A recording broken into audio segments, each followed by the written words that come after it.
TIFU by giving my cousin a revolver. This happened at least 20-ish years ago now, and I thought I'd write this up after reading someone else's TIFU with an AR-15. My cousin is an overly sheltered by a very overprotective mother type of guy. He's a likable person, but doesn't have any friends outside of family.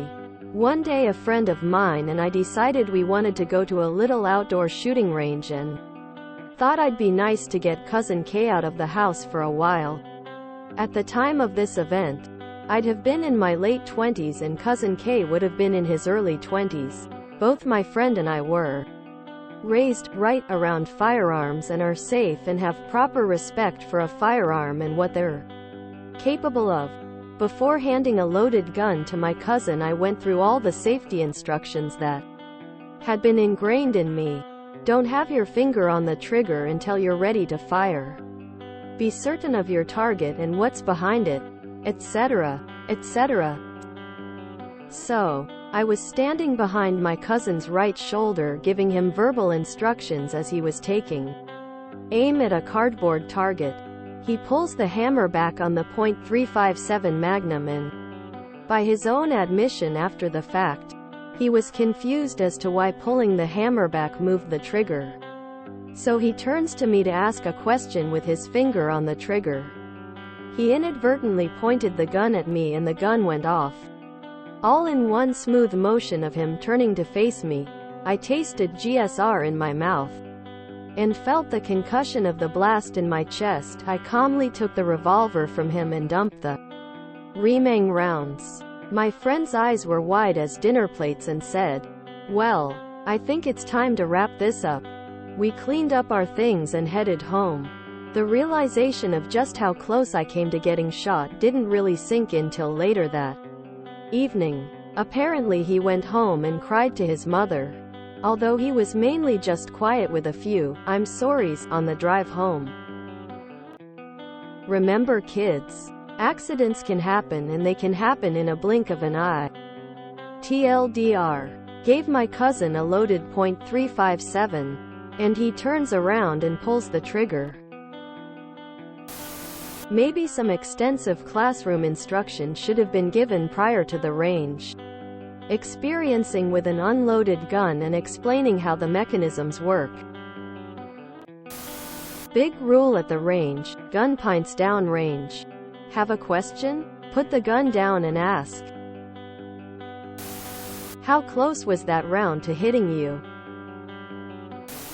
One of my earliest memories was my grandfather giving me a gun stock.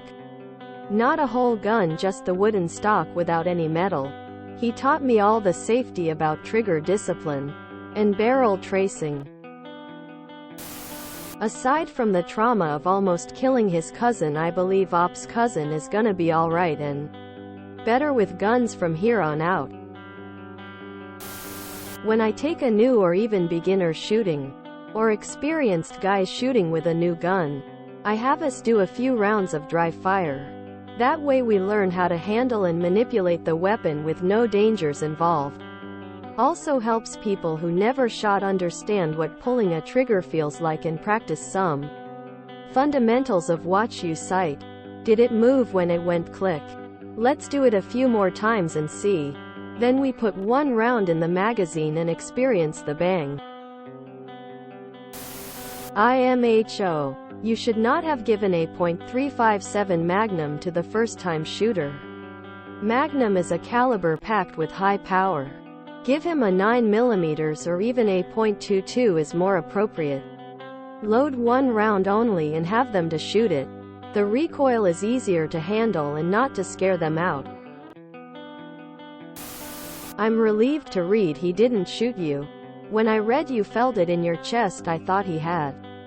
I thought you must have been rushed to the hospital and survived as you are alive and wrote this. May I ask what you meant by feeling the concussion of the blast in your chest? I bought a used .38 S&W that has been modified for competition shooting. Switched out the competition grips immediately. They'd switched out the barrel for a full underluck 6 inches Python barrel. The trigger, though, everyone, including me, has fired it right into the ground in front of them. All seasoned handgun, rifle, shotgun, and long-range people. Before I hand it over, I always tell them, if you cock the hammer, don't even think about the trigger, or it will go off. Sure enough, a couple double action rounds in cock the hammer before taking aim, and yup, goes off and kicks out a bunch of gravel. Won't even take it to an indoor range. I'd never let a first-time revolver user touch it. My actual 1957 6 inches Colt Python though, yeah, that's how I like to introduce people to revolvers.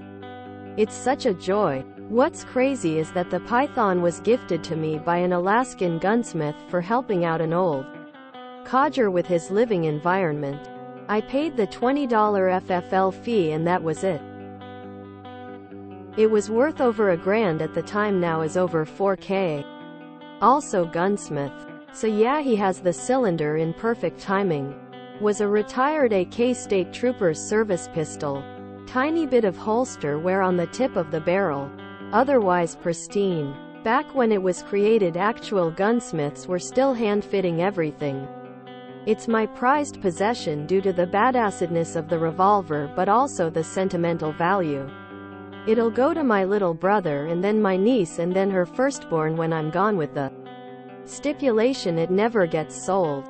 Not like I can stop it. Had a similar thing happen with my 10-year-old son and a .22 rifle. When he turned around with his finger on the trigger and pointed it at me, I reverted back to Army range days and grabbed it with some speed I did not know I had, and the instinct to butt stroke him to the head with it was hard to overcome. I've taught around 75 people to shoot. Mostly friends and family. A few coworkers, etc. If I can, I start with an airgun. Otherwise I'll start with a single-action revolver with a single .22 short round loaded. Less overall risk of what you described. More recently I inherited some .22 blanks. Now I start with those, much less dangerous. Not harmless. As has been found out the hard way in the past. Glad to hear you weren't hurt or killed. I'd like to go back to the day when the NRA was about gun education and safety. And I hope for a future when all gun ownerships include mandatory certifications and insurance on ownership, as well as security for where they are authorized to be stored. Just to mention a few things. If you enjoyed this video, please check out our playlists full of similar content. Epic Ericast is like doom scrolling for your ears. Please like, share, and subscribe.